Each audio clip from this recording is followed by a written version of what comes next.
bersama Ustaz Haji Sahazan Muhammad dalam rancangan Tafsirul Quran.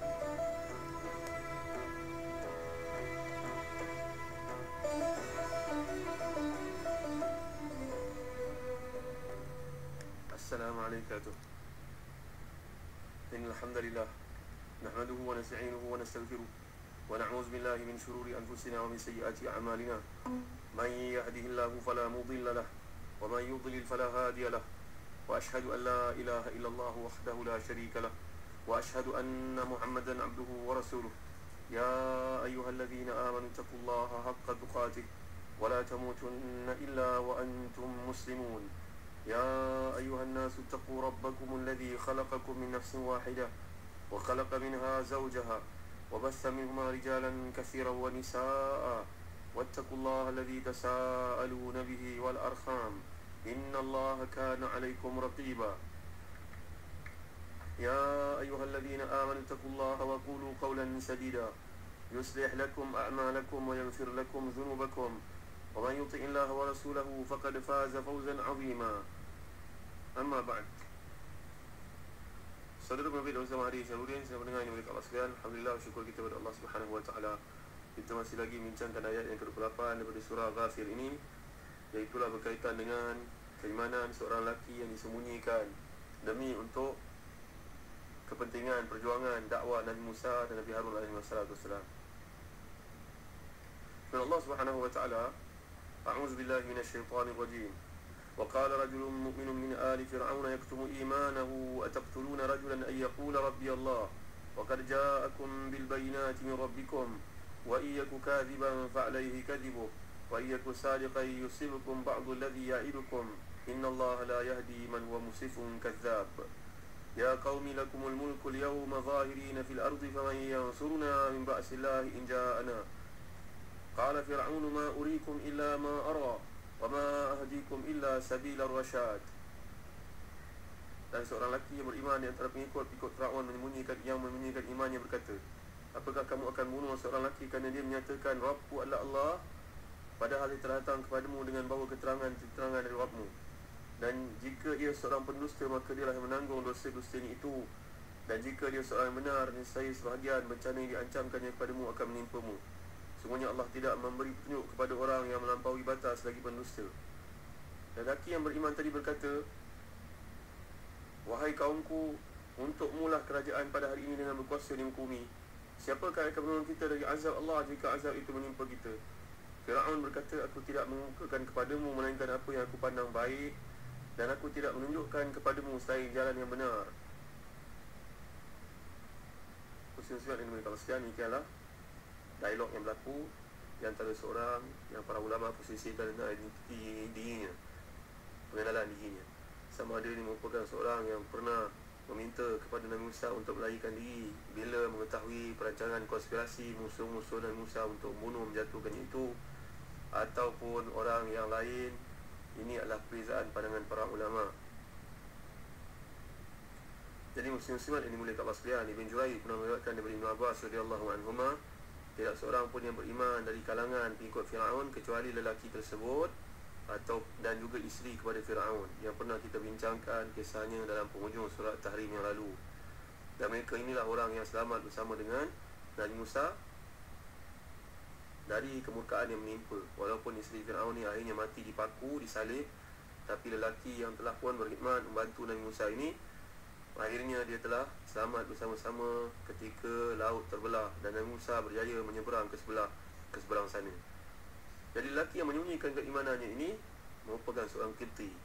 Dia tidak menunjukkan keimanannya sehingga pada satu hari Fir'aun berkata, biarlah aku membunuh Musa. Maka dia pun memainkan peranan, dan inilah peranan yang paling besar disebut dalam hadis sahih, afdalul jihad kalimatu haqqin inda sultanin jairin. Sebaik-baik kalimah, sebaik-baik jihad adalah kalimah yang disampaikan kepada pemimpin yang zalim.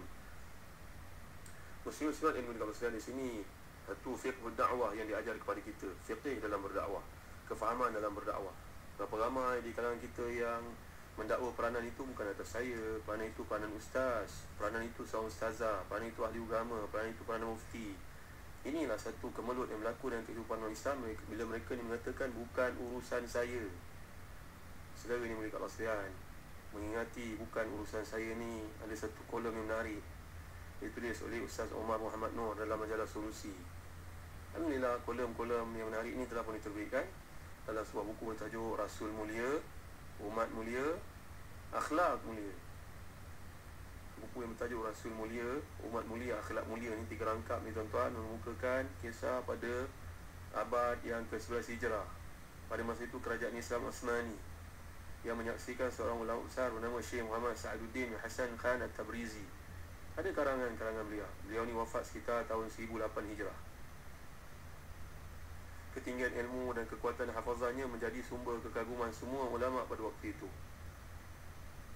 Muslim-muslimat dimuliakan Allah sekalian, tulis Ustaz Umar Muhammad Nur dalam majalah Solusi dalam kolom bertajuk Bukan Urusan Saya ini, bahawa Syekh Muhammad Sa'aduddin Hasan Khan Tabrizi ini pernah menjawab ratusan masalah hukum dan fatwa dalam satu majlis melalui hafalannya tanpa merujuk kepada buku-buku terlebih dahulu.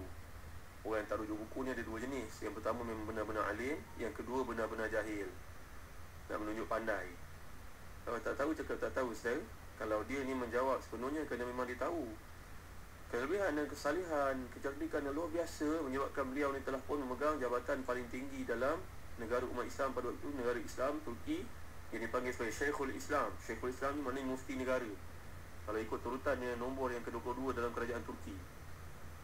Pada satu hari, Khalifah Turki yang bernama Sultan Ahmad I, Sultan Ahmad yang gelaran di satu ni mengirim satu surat kepada Syekh Sa'aduddin bertanya, apakah kekurangan yang berlaku dalam negara ini sehingga kita makin hari makin lemah dan makin mundur, makin banyak kekalahan dalam peperangan yang kita tempur dengan musuh. Padahal Allah telah menjanjikan kemenangan bagi umat Islam. Tuan-tuan tahu tak Syekhul Islam ni jawab apa? Dia jawab dengan menampakkan ketangkasan berfikirnya. Dia kata, bukan urusan saya.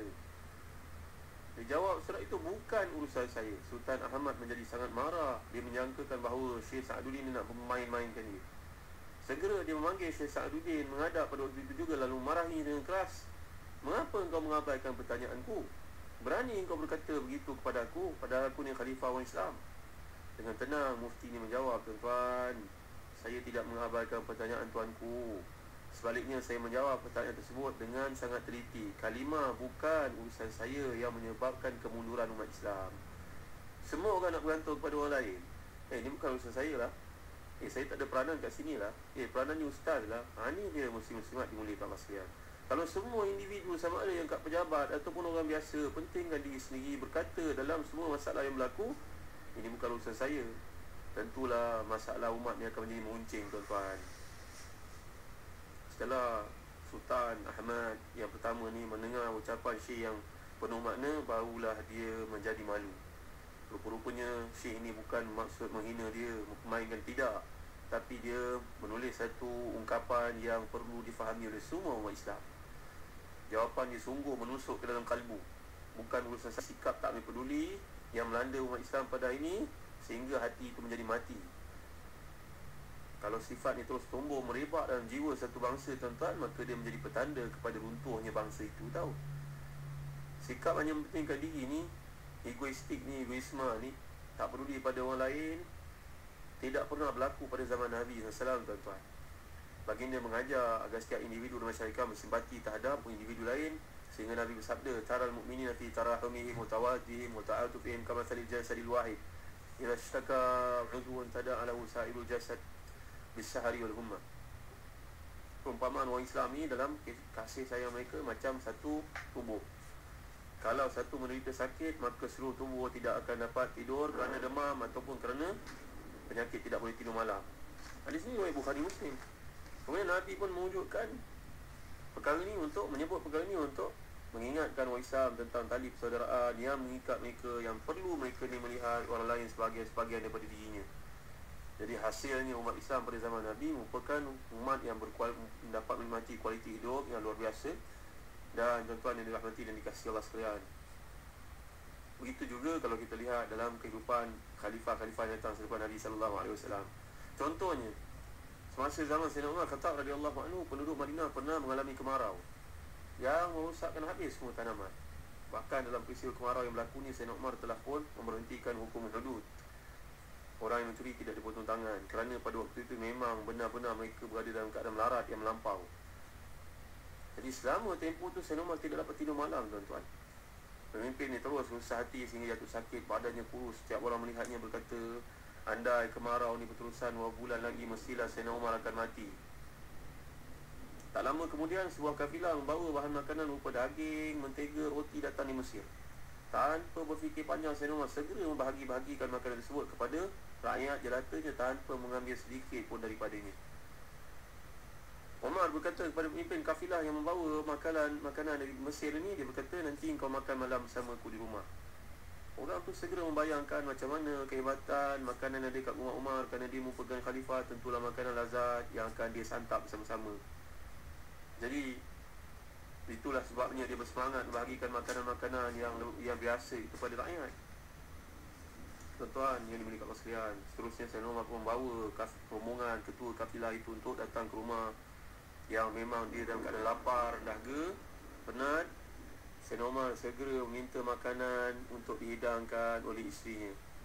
Terperanjatlah tuan-tuan, pemimpin kafilah ni bila melihat makanan yang terhidang hanyalah beberapa potong roti kasar dengan sepinggan minyak zaitun sahaja, tak ada daging, tak ada mentega. Dia berkata kepada Sayyidina Umar, mengapa makanan seperti ini diberikan kepada saya? Sayyidina Umar menjawab, ini juga makanan yang aku makan. Lalu orang dia bertanya, mengapa engkau tidak mengambil sebahagian daripada daging dan mentega yang aku bawa di Mesir itu? Sayyidina Umar menjawab, demi Allah, aku telah bersumpah tidak akan merasai sedikit pun daging dan mentega itu sebelum rakyatku semuanya kenyang, barulah aku akan makan. Tuan-tuan dimuliakan Allah sekalian, lihat, ini dia perasaan yang ada di antara umat Islam, peduli kepada orang lain. Ni sifat peduli ni kena ada. Kita harus sedar bahawa sikap tak peduli, peranan kita ni akan menghancurkan diri kita sendiri. Setiap orang harus sedar bahawa kalau dia membiarkan orang kelilingnya hancur, besok dia pun akan hancur. Dia biarkan zina berluasa, jangan dia terkejut nanti satu masa anak keturunannya, cicitnya pun terlibat dalam perbuatan yang keji itu tahu. Jadi sebagai seorang Islam, kita ni tuntut untuk meluaskan fikiran, meningkatkan perhatian, melampaui diri. Jadilah macam mukmin Ali Fir'aun ini. Dia tahu peranannya, dia tak duduk tercegat, diam, tak tahu nak peranan. Fikirkan tuan-tuan, common sense. Kepekaan ni menyebabkan seorang tu masuk syurga. Ibnu Asyakir dalam Tarikh Dimashq meriwayatkan daripada Sa'id bin Abdul Aziz Tanuhi, sesiapa yang tak peduli dengan urusan orang-orang Islam, maka dia bukan dari kalangan mereka. Ini juga merupakan satu hadis yang pernah disandarkan kepada Nabi SAW dengan sanad-sanad yang tidak sahih. Sebaliknya, hadis-hadis seperti ini dikatakan oleh Ibn Jauzi, Az-Zahabi, mereka menilai sebagai palsu. Tapi dia ada selaras dengan hadis-hadis Nabi yang lain, menunjukkan kepentingan hubungan di antara seorang Islam dengan yang lain. Senari bin Abi Talib pernah berkata, orang yang hanya berfikir untuk sesuatu masuk ke dalam perutnya, maka nilai orang itu tidak lebih daripada apa yang keluar dari perutnya sendiri, itu najis. Jadi tuan-tuan yang dimuliakan Allah sekalian, ini kisah kita baca bukan untuk setakat mengkaji sedemikian saja, tidak, tapi lebih kepada apa peranan kita. Lihat orang ni walaupun kedudukannya terancam, kerana dia telah mempertahankan Musa dalam keadaan Fir'aun menyangkakan dia ni bersama dengan Fir'aun, tapi kata-katanya itu jelas menunjukkan dia telah mainkan peranan yang besar. Jadi kita berada di mana pun, janganlah menolak, memberi excuse. Saya tak peranan pun tak apa, ustaz tu ada. Saya tak peranan pun tak apa, cikgu sekolah ada. Saya tak peranan pun tak apa, guru besar tu akan mainkan peranan. Saya tak main pun tak apa, polis pun ada. Saya tak peranan pun tak apa. Jangan tuan-tuan. Tuan-tuan ada di mana, dakwah itu tetap berjalan. Jadi ini merupakan ucapan orang beriman tadi yang hampir-hampir membuka rahsia imannya. Kerana dia segera menyatakan bila Fir'aun nak bunuh, Fir'aun nak mengenakan tindakan kepada Nabi Musa ni, dia leka-leka berkata, ataqtuluna rajulan ayyaqula rabbi Allah. Macam juga peranan Abu Bakar ketika Uqbah bin Abi Mu'id cuba untuk menganiaya Nabi SAW. Jadi dia segera berkata, tak ada guna kamu bunuh dia, dia pun tak bahaya apa pun. Kalau dia cakap itu salah, biar dia pikul segala kesalahannya itu, kebohongan itu. Kalau dia benar, mungkin kata-katanya benar, mungkin kebenaran itu sikit sebanyak akan kena pada kita. So kita kena berjaga-jaga. Tuan-tuan ingatkan, ini peranan. Ini seorang mukmin yang peka kepada peranannya, tanpa menunggu-nunggu apa yang perlu dimainkan depan mata pada waktu itu. Maka peranan kita ada, dan setiap kita mesti menjalankan tanggungjawab dalam dakwah ini. Baik muslim-muslimat ini mulia sekalian, kita belajar kisah tentang Syekhul Islam yang meninggal dunia tahun 1008 Hijrah yang lalu. Baru 400 tahun beliau tidak bersama dengan kita, tapi Syekh Sa'duddin Hasan Khani telah meninggalkan pandangan yang berbekas di hati Khalifah Islam pada waktu itu. Bukan urusan saya. Orang Islam lemah kerana sikap mereka bukan urusan saya. InsyaAllah kita lanjutkan dalam kuliah akan datang. Allahu a'lam. Sallallahu ala sayyidina Muhammad wa ala alihi wa sahbihi wa baraka wa sallam. Alhamdulillahi rabbil alamin. Wa barakallahu fikum. Wassalamualaikum warahmatullahi wabarakatuh.